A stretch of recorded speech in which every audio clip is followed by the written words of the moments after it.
नमस्कार and welcome. आज के फ्राइडे के वीडियो में आज का फिर आपका बहुत बहुत स्वागत है।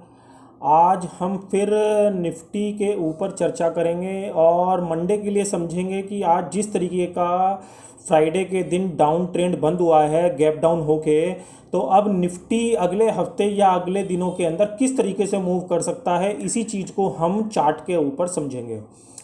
दोस्तों, ये निफ्टी का आप अभी टू घंटे का चार्ट देख रहे हैं, यानी 2 आवर टाइम फ्रेम का चार्ट देख रहे हैं। और 2 आवर टाइम फ्रेम के ऊपर ये हमारा जो अभी रिसेंटली जो मार्केट अभी 31 अगस्त को जो क्रैक हुआ था, करीबन ऊपर से 500 पॉइंट का मंदा आया था निफ्टी के अंदर।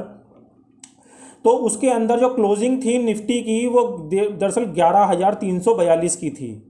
मैं इस वाली कैंडल की बात कर रहा हूँ। 11,342 की क्लोजिंग दी थी उस दिन निफ्टी ने।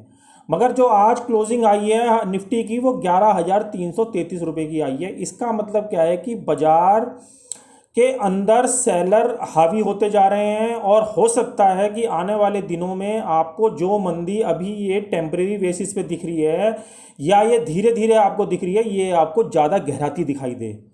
क्योंकि मैंने आपको ये बोला था लास्ट लास्ट कई दिनों से मैं आपको बोल रहा हूँ कि अगर बाजार 11,440 के नीचे क्लोज करेगा, यानी 11,440 से लेकर 11,450 के एरिए को रिजेक्ट करता है बिलो साइड, तो हमारा मार्केट अगेन 11,000 और 10,850 के लिए तैयार हो जाएगा।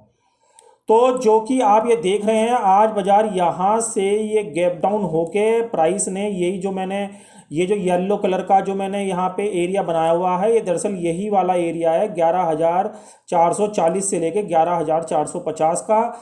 आज गैप डाउन होने के बाद प्राइस ने इसको रिजेक्ट कर दिया, और इसको रिजेक्ट करने के बाद आज 100 पॉइंट नीचे का उसने क्लोज भी दे दिया।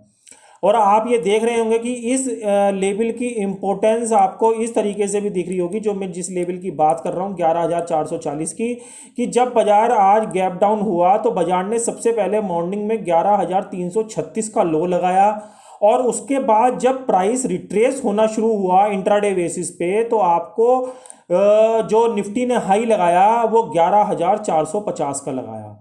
और आप ये देख रहे हैं यहीं से 11,450 के लेवल से ही प्राइस ने यहाँ पे इसको सपोर्ट नहीं करा, और उसके बाद सडनली यहाँ पे हमको रिवर्स आता दिखाई दिया। तो जो मैंने आपसे ट्विटर और टेलीग्राम या इंस्टा या फेसबुक के जरिए जो मैंने आपको कई दिनों से मैं आपको लेवल लिख के दे रहा था, वो मैं इसी वजह से लिख के दे रहा था। ट्विटर पे भी कल मैंने आपको इंट्राडे में लिख दिया था कि 11,540 के नीचे बाजार बहुत तेज़ी से नीचे आएगा। ये कल जाके आप टेलीग्राम और ट्विटर पे जाके चेक कर सकते हैं।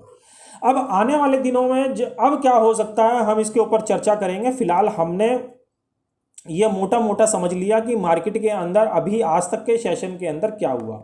इसका जो रिट्रेसमेंट पॉइंट आ रहा था इस वाली यहाँ से लेके यहाँ तक का जो ये 500 पॉइंट का मूव आ रहा था, इसका मैंने रिट्रेसमेंट निकाला हुआ था। तो इसका जो रिट्रेसमेंट लास्ट आ रहा था वो 11,438 का आ रहा था, जिसके नीचे आज इंडेक्स ने क्लोज भी दे दिया है और इसको रिजेक्ट भी कर दिया है।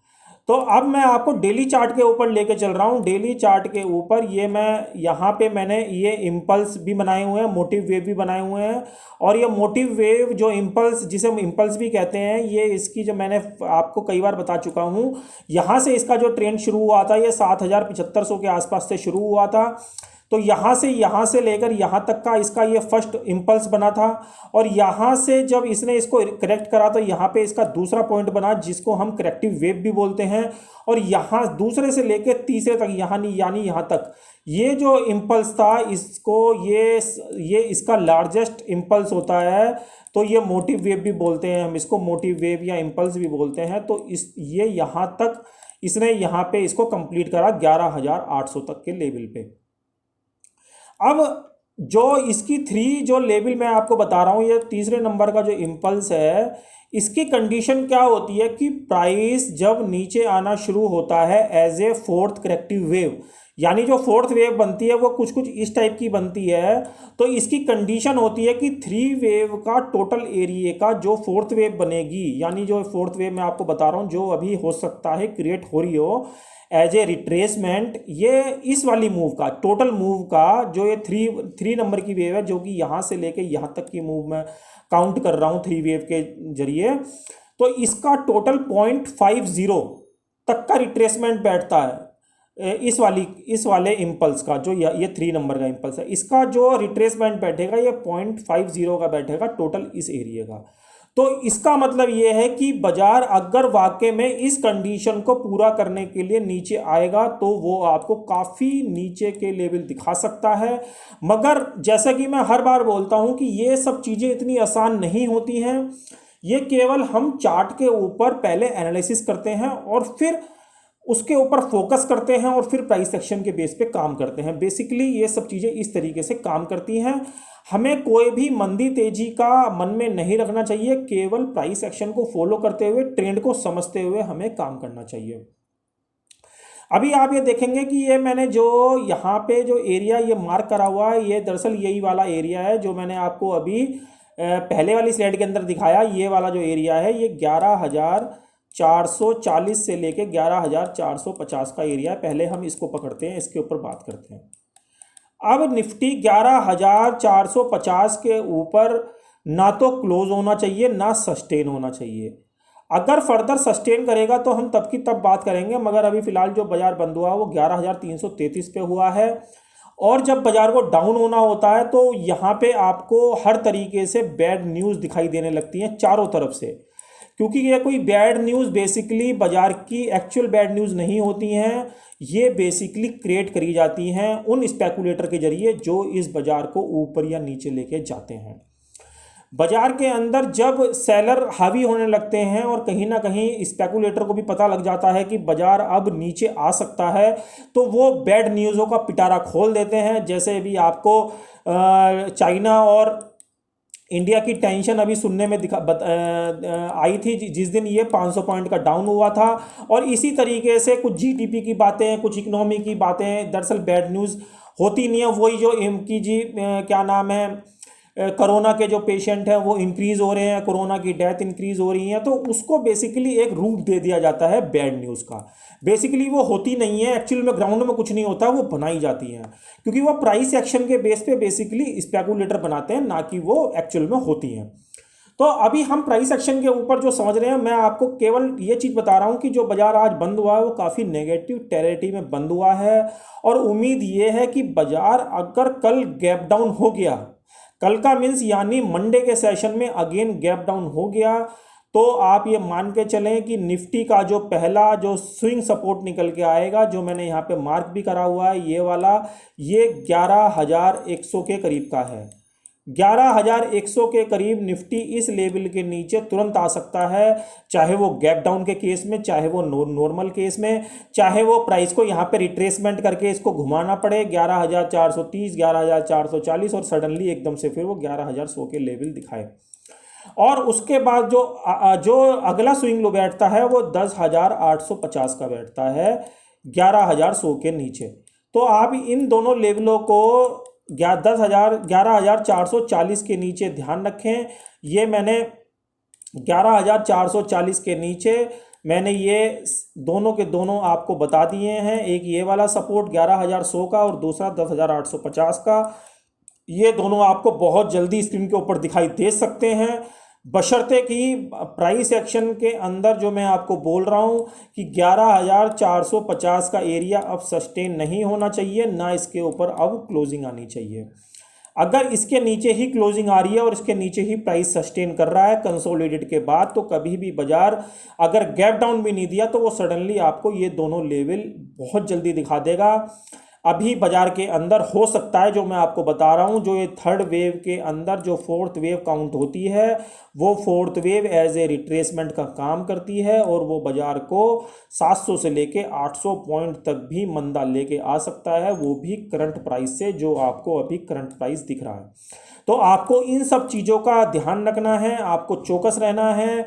प्राइस के अंदर वीकनेस धीरे धीरे हावी होती जा रही है। आप ये अगर आरएसआई देखेंगे तो आरएसआई के अंदर भी ये मैंने यहाँ पे मार्क करा हुआ है कि अभी जो आरएसआई है डेली चार्ट के ऊपर अभी 50 के ऊपर बंद हुई है। आप ये देखें पूरे 50 रुपये के ऊपर बंद हुई है। अगर मंडे को RSI इसके नीचे खुल जाती है, 50 के नीचे खुल जाती है, जो मैंने ये एरो के नीचे एक निशान भी लगाया हुआ है, तो ये आपको 40 की तरफ बहुत तेज़ी से आती दिखाई देगी। ये हो सकता है आपको एक हफ्ता 15 दिन के अंदर ही दिखाई दे जाए, और अगर ऐसा हुआ तो ये आपको वही लेवल जो मैं आपसे बात कर रहा हूँ करंट लेवल से 700 से लेके 800 पॉइंट का भी मंदा दिखा सकता है। मगर यहाँ पे हम कोई भी वर्बली बात करने की कोशिश नहीं कर रहे हैं, ना ही हम यहाँ पे कोई तेजी मंदी की बात नहीं कर रहे हैं। हम एक्चुअल में प्रेजेंट स्थिति को लेके चल रहे हैं। अगर ये 50 के नीचे नहीं खुला तो एक प्रोबेबिलिटी ये भी हो सकती है कि बाजार यहाँ से हल्का सा रिट्रेस करे, और रिट्रेस करने के बाद फिर एकदम से नीचे लेके आए। क्योंकि जो मैं आपको बता रहा हूं कि आज जो प्राइस बंद हुआ है, वैसे तो आज बहुत नेगेटिव जोन के अंदर बंद हुआ है, क्योंकि और आज वीकली क्लोजिंग भी थी। और मैंने अपने इससे पहले वाले वीडियो के अंदर, जो आपने देखा या नहीं देखा मुझे नहीं पता, मगर इस वाले वीडियो के अंदर मैंने आपको बोला था, जब भी इस तरीके के कांड होने होते हैं, इस वाले बैंक इंडेक्स के वीडियो में जो मैंने अभी कल यहाँ पे अपलोड मारा है, तो इसके अंदर मैंने बोला था कि जो भी काम होते हैं वो ज़्यादातर ऐसे काम फ्राइडे या मंडे या ट्यूसडे में होते हैं। और आज बाई चांस का दिन था कि वो फ्राइडे का ही दिन बैठ गया, और ये वीडियो मैंने कल अपलोड किया था, आप जाके इसको देख सकते हैं। और मैंने इसके अंदर इसका टाइटल भी रखा था कि कल का दिन बहुत अहम है, इस पर नज़र रखें। तो आपको सब चीज़ें क्लियर हो जाएंगी कि मैंने पहले ही इस वीडियो के अंदर इस चीज़ों का जिक्र मैंने हिंट इसके अंदर आपको दे दिया था। तो अब हम आगे की बात यही कर रहे हैं कि अगर निफ्टी 11,440 के प्राइस को रिजेक्ट नहीं कर पाता है, और जो इसके कैंडल साइज भी बता रहे हैं, ये आपको काफ़ी नीचे के लेवल दिखाएगा। तो अभी बायर बनने की मार्केट के अंदर कोशिश ना करें, पूरी तरीके से प्राइस एक्शन को फॉलो करें। प्राइस एक्शन हमें बेसिकली बताएगा कि आने वाले दिनों में बाजार का मूड क्या रह सकता है। और जो मैंने आपको बैड न्यूज़ का सिलसिला बताया कि यदि बाजार को वाकई में ही डाउन होना है, जैसा कि आज इसका क्लोज प्राइस बता रहा है, तो आप ये देख लेना कि बाजार के अंदर आपको बैड न्यूज़ का सिलसिला सुनने को मिलने लगेगा आज रात से ही। चाहे वो बैड न्यूज़ किसी भी चीज़ से रिलेटेड हो सकती है, और वो मैं आपको बताता हूँ कि वो बैड न्यूज़ बेसिकली होती नहीं है, वो बेसिकली क्रिएट करी जाती हैं बाजार में पैनिक फैलाने के उद्देश्य से। और ये जो पैनिक फैलाते हैं, वो बेसिकली स्पेकुलेटर होते हैं, और वो ये भी कह सकते हैं जो स्मार्ट मनी इस बाजार को चला रही होती है, म्यूचुअल फंड्स या अदरवाइज एनीवे जो भी आप किसी को भी कह सकते हैं। तो ये मैंने पूरी पिक्चर आपको निफ्टी के अंदर बता दी है, इंडेक्स के अंदर बता दी है। बाजार का पर्पस था, जो बाजार ऊपर गया, बाजार का पर्पस था, वो यहाँ पे इसने इसको कंप्लीट कर लिया है। बाजार का पर्पस था ये जो गैप आपको दिखाई दे रहे हैं मार्च के अंदर, ये गैपों को फिल करना। बाजार ने धीरे धीरे करके इस रिट्रेसमेंट, इस इम्पल्स के थ्रू इसको कंप्लीट कर लिया है। इसने अपने सारे गैप यहाँ पे फिल कर दिए हैं। तो अब बाजार के पास कोई उद्देश्य ऊपर जाने का नहीं रह जाता है। मगर फिर भी जैसा कि मैं आपसे बोल रहा हूँ कि बाजार में पिछले 3 महीने से जो बाजार का ट्रेंड है वो तेजी का रहा है। तो हमको स्टेप बाय स्टेप कदम रखना होगा। हमें एकदम से बाजार के अंदर मंदे के लिए नहीं कूदना है, और अगर आपको सेफ ट्रेडिंग करनी है तो आप पुटों को बाइंग करके खेल सकते हैं, वो भी कि कोई एक अच्छा स्टॉप लॉस को माइंड में रखे। जैसा कि मैं आपको बता रहा हूँ, जो सबसे अच्छा स्टॉप लॉस है वो 11,440 से लेके 11,450 का, और जो सबसे आखिर जो स्टॉप लॉस रहेगा वो 11,530 का लास्ट रेजिस्टेंस। तो आप इन दोनों चीज़ों को कंसीडर करके बाजार के अंदर मंदा खेल सकते हैं। बाजार के अंदर ये 2 पॉइंट भी मैंने आपको समझा दिए हैं।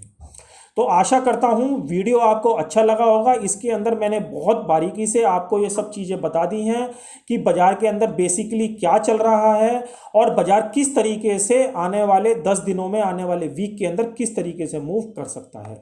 तो अगर वीडियो अच्छा लगे तो इसे लाइक और शेयर करना बिल्कुल ना भूलें। और इंट्राडे के लिए जो लोग मुझको फॉलो करना चाहते हैं वो जाके मेरे टेलीग्राम, ट्विटर और फेसबुक पेज पे और इंस्टा पे जाके मुझको फॉलो कर सकते हैं। ये सारे लिंक आपको डिस्क्रिप्शन के नीचे मिल जाएंगे, तो वहाँ से डायरेक्ट भी जाके इन सब चीज़ों को ओपन कर सकते हैं। तो वीडियो अच्छा लगे तो इसे लाइक और शेयर करना बिल्कुल ना भूलें। आज की वीडियो में इतना ही। कल, परसों और अगले वीडियो में मैं आपके साथ जल्द मिलूंगा। तब तक के लिए जय हिंद।